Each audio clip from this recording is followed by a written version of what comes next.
Crystal, and this is a play called The Feud. It's about two feuding families whose children fall in love with each other. And no, it's not Romeo and Juliet. So I hope you enjoy.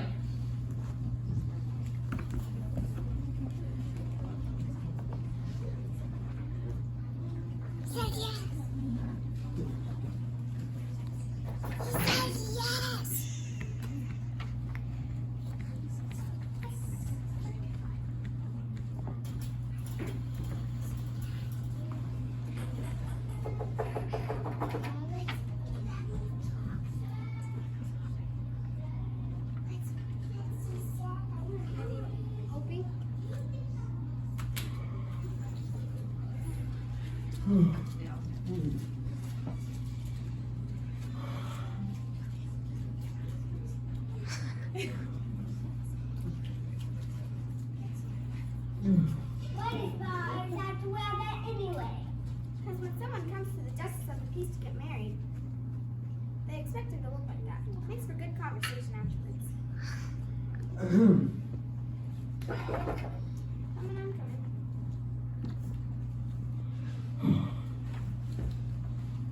We want to get married. Are you sure? Are you quite sure? Yes, ma'am. We're dead sure. All right then. Andy, these two want to get married. Alright. Want to get married, do ya? Let's see. Josh and Hannah. Just fast. Alright. Go ahead. Join hands. Right hands. Both right hands. Alright. Ready, B?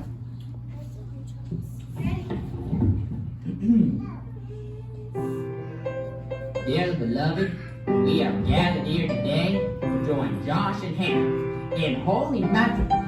Hannah, you've just got to become that feller's wife. You better take a good look at him. You're about to be his widow. If you just got found word to hitch him, you better find word to unhitch him again. Mr. Wakefield, Mr. Carter. Wakefield and Carter? Great jumping gosh almighty, I don't want no feuding going on in here. I love her real bad, Pa. Lover, I'm gonna hit you right in the mouth. Us Wakefield's been feuding them Carters for 87 years. Why you wanna go messing up now for? Hannah, you're forgetting you're a Carter. What are you trying to do? I'm trying to get married and start a family. That's what I'm trying to do. Hush up, Hannah. It ain't the duty of Carter to bring more Wakefield into this world. It's our duty to send as many as we can out of it. Now, sure, it doesn't matter what her name is, Carter or Wakefield. We're both over 18, and you're bound and duty to marry us if we ask you to. Well, now the boy's got a good point. But then again, you both have a better one.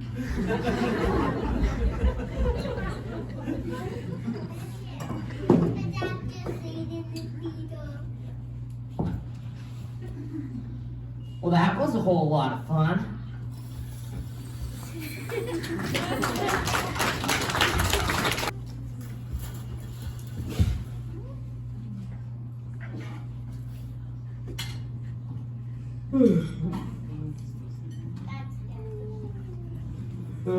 Morning, Opie.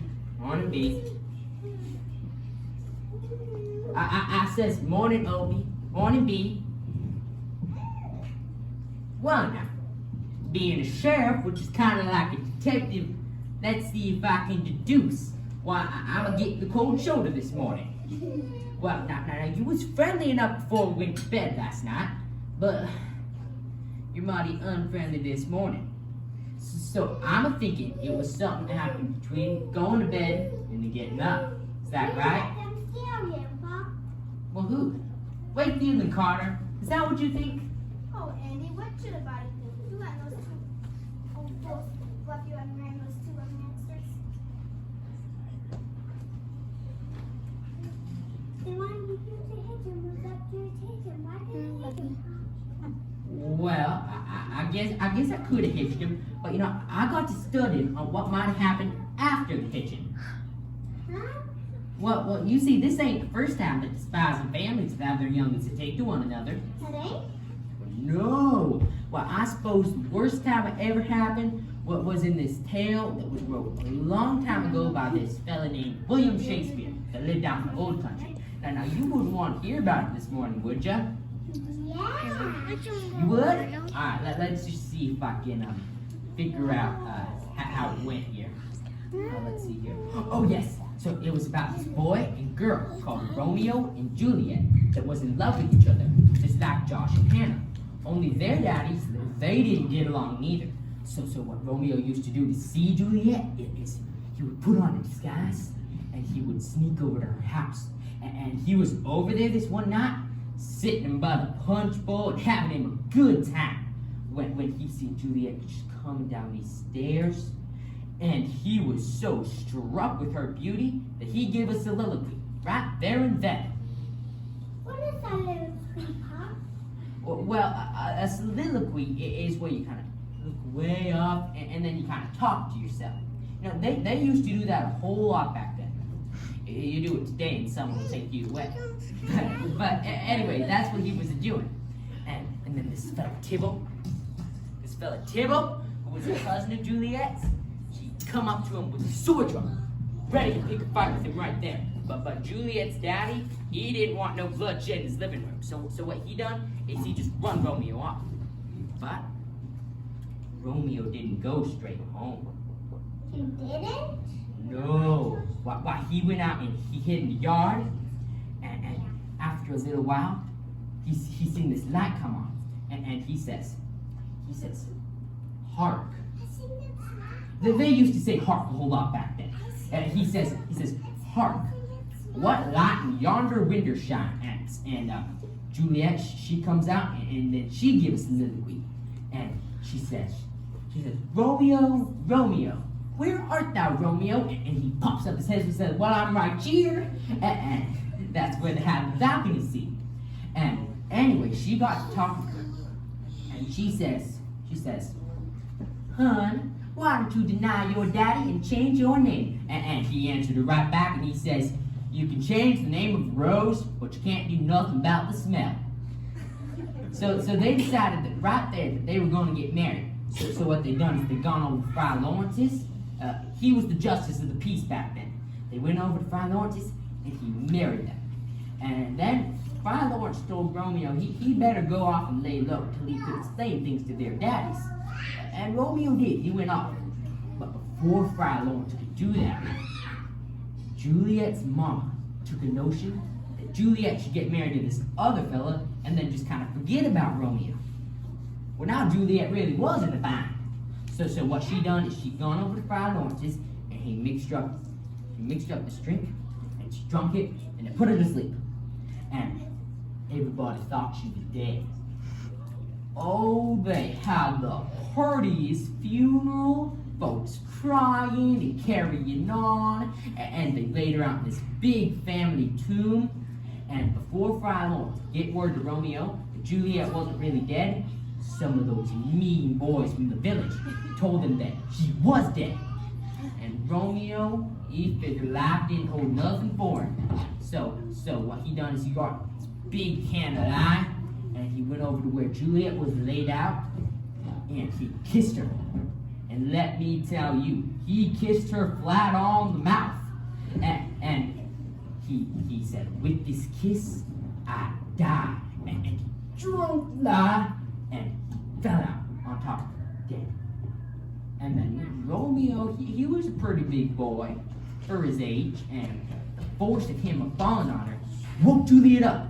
And when she looked up and saw Romeo lying dead on top of her, why, she got his pocket knife and she run it into herself. And she expired. So, you see, their folks could have saved them the expense of a double funeral if they had just had a cheap wedding. But you see, they didn't know that till it was too late. So, before I marry those two youngins right off, I want to make sure everything's right with everybody all around. Now, you understand that, do ya? Sure, Pop. It just breaks my heart to see those two loving youngsters kept apart. Yeah. You know, if I was Friar Lawrence, I do believe I would have done things differently. How? Well, instead of marrying those two youngins right off, hoping that would end the feud, I believe I would have tried to end the feud first, and then marry him. Of course, Andy. How are you going to do it? Well, if Friar Lawrence had known what started the feud in the first place, Well, anyway, that's something I'm thinking Brian Andy ought to look into. Andy, you haven't eaten your breakfast yet. Goodbye, goodbye.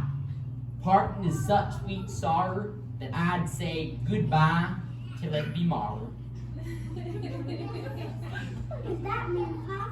Well, it means I'd love to sit here with John with you a while longer, but I really have to be moving on.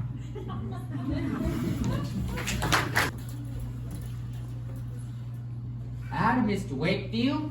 Jed. Howdy, Sheriff. Well, I was wondering, I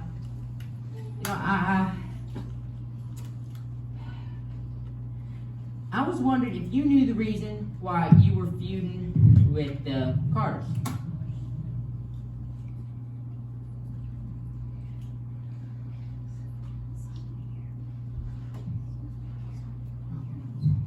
Sorry for pulling a gun on you last night, Sheriff, but a man's got a responsibility to make sure his youngins are brought up, right? Ain't he? Well, yes, of course he does. Of course he does. Don't worry a thing about it. Fella gets mighty discouraged.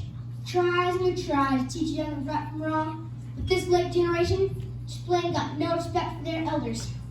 Well, I don't know about that. Maybe your reason for feuding just don't seem strong enough, young Josh. No, it ain't that. Well, how do you know it ain't? So you don't know the reason. You don't? You mean you boys ain't never told him? Nope, Well, why not? because he never know the reason.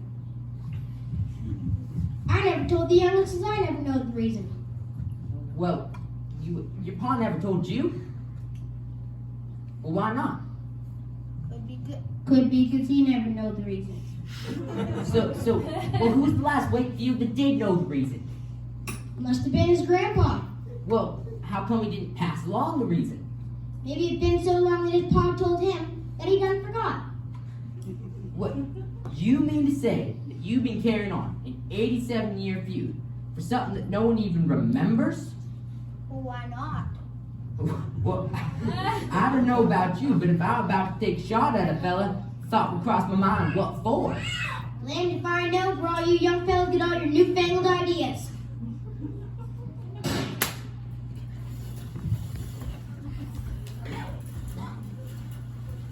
Howdy, Mr. Carter. I just dropped by to ask you a few questions. Sure thing, Sheriff. What do you want to know? Well, I was wondering if you knew the reason for you feuding with the Wakefields.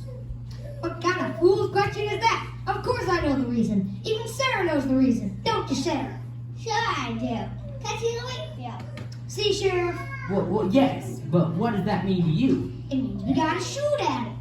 Well, yes, but why do you gotta shoot at him? Because he's a Wakefield. Well, why do you gotta shoot at the Wakefields? Because we're feuding. Wait, why are you feuding? Because he's a Wakefield. I don't believe you're understanding me, okay? Let's just start all over again. I want to know why you're feuding with the Wakefields. Because we're shooting at each other. Well, why are you shooting at each other? Because he's a Wakefield. Oh, of course. Of course. I'm beginning to see what you was up against, Fry Lawrence.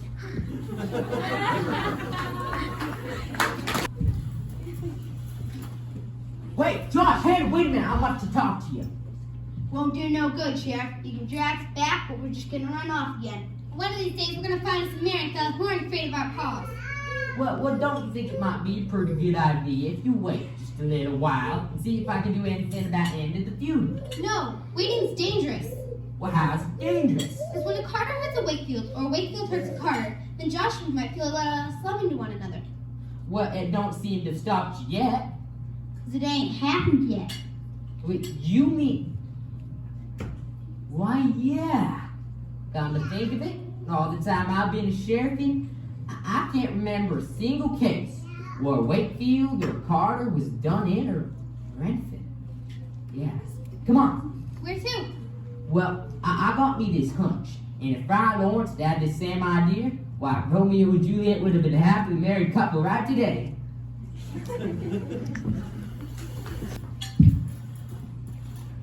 Hello? Miss Anderson? Oh, why, Andy Taylor, I declare how you have grown. Oh, Miss Emerson, I do believe you've grown a considerable amount since I've seen you last. Oh, Andy.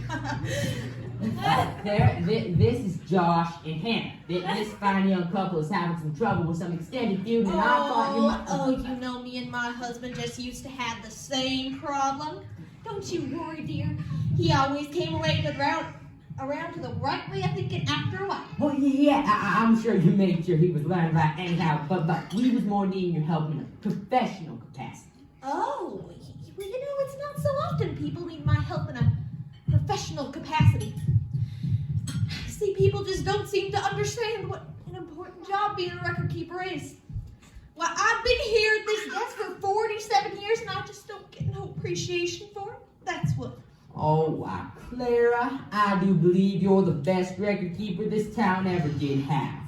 Oh, why not even the mayor himself knows more about the town than you do? Ma'am, you wouldn't happen to have the medical record for the past 87 years, would you? Oh, of course I do. Just wait 1 second.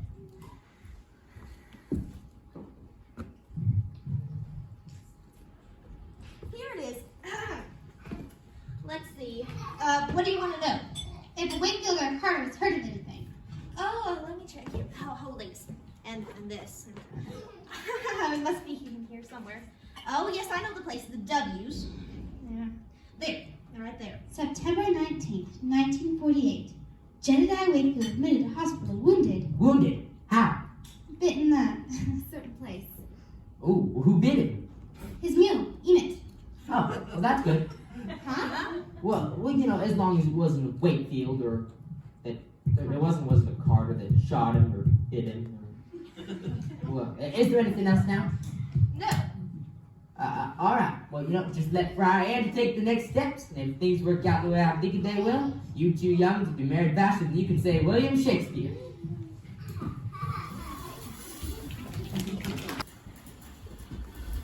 Your deputy told me to meet you down here, Sheriff. What's up? And what's he doing here? And you heard me was feuding? Well, yeah, that's what I wanted to talk to you about, your feud. So, I looked up the medical record for the past 87 years, and do you know what? What? There ain't never been a case where a Wakefield or a Carter was so much as even hit. Well, it ain't because he wasn't trying. Dang, Wakefields keep moving around. Well, I got studying on that thing, and you know how folks around these parts feel about their feuding. Why, if word were to get out that we had an 87-year feud going on here with not a killing to show for it, why, we'd be the laughing stock of the state. Yeah.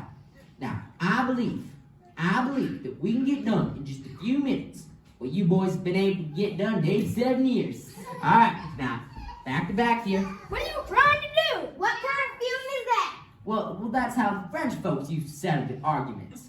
So, you see, the umpire, now that's me, I'm the umpire, will count to 10.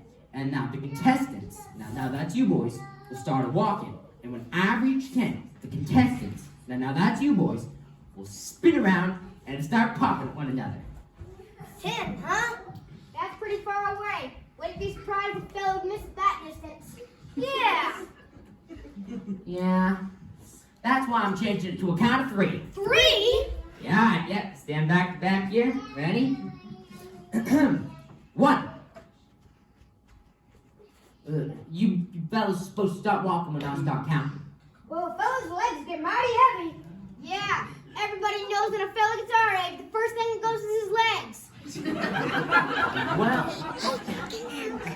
you know, it's just a short walk, and it's the last time we'll be using them. All right, now, ready? Step right off this time. Ready? 1, 2. Wait. What is it now, Carter? Well, the rules say a 10 count is 10 step. I think we ought to stick to the rules. Yeah, we don't want to go against the law, Sheriff. We might get into some trouble with the French government. Yeah, we better play it safe and stick to 10. Or to be sure, 20. Or to make it real sure, 50. Or we could make it... Well, you know, I wouldn't worry too much about the law. See, as though I'm the law in these parts. And you know, I wouldn't worry too much about the French government either. Because I got me a feeling that the impact of the blast will take care of those extra 7 steps. Alright. Now step back. Ready? 1, 2. Hold it, Sheriff. Well, you know, I'll tell you the truth. If a fella didn't know better, he'd think you two feud-happy fellas wasn't so all fired hard about feuding. No, it ain't that. I just got thought that this being one of those Frenchy affairs might be fitting that you can French. Yeah, and if you don't know how, we'll glad you by waiting until you learn. Well, you know, fellas, I appreciate that. But, you know, just so happens that I learned some French when I was over there during the war. Alright. Now, and back here. Eh?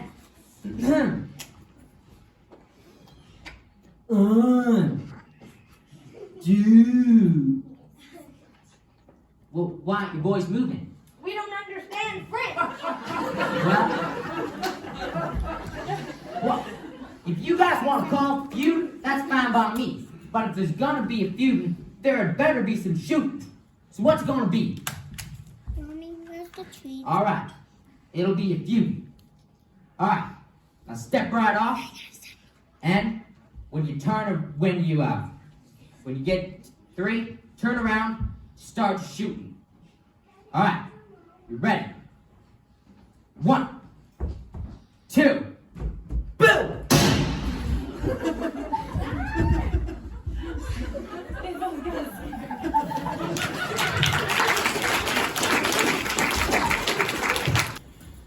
What do you reckon your youngest would have thought if they'd seen you?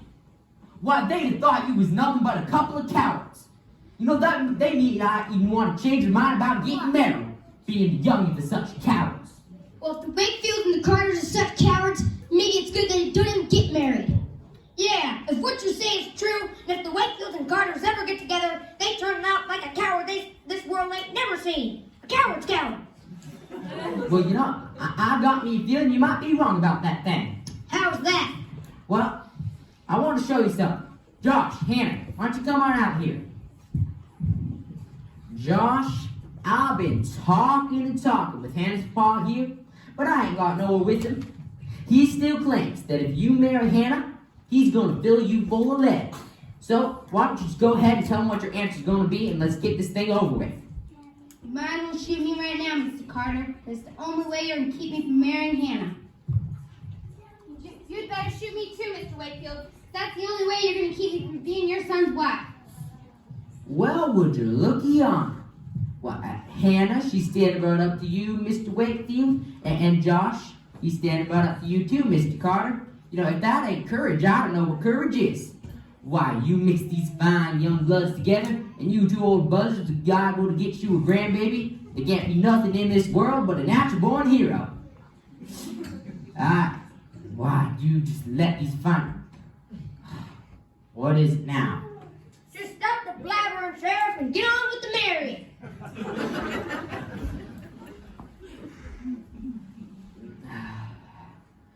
All right.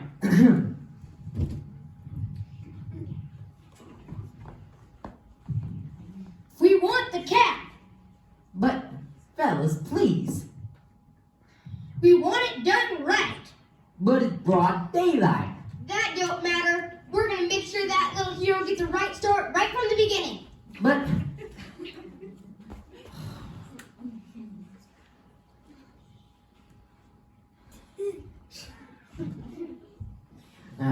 there. Now everything's right with everybody all around. Dearly beloved, we are gathered here today to join Josh and Hannah in holy matrimony.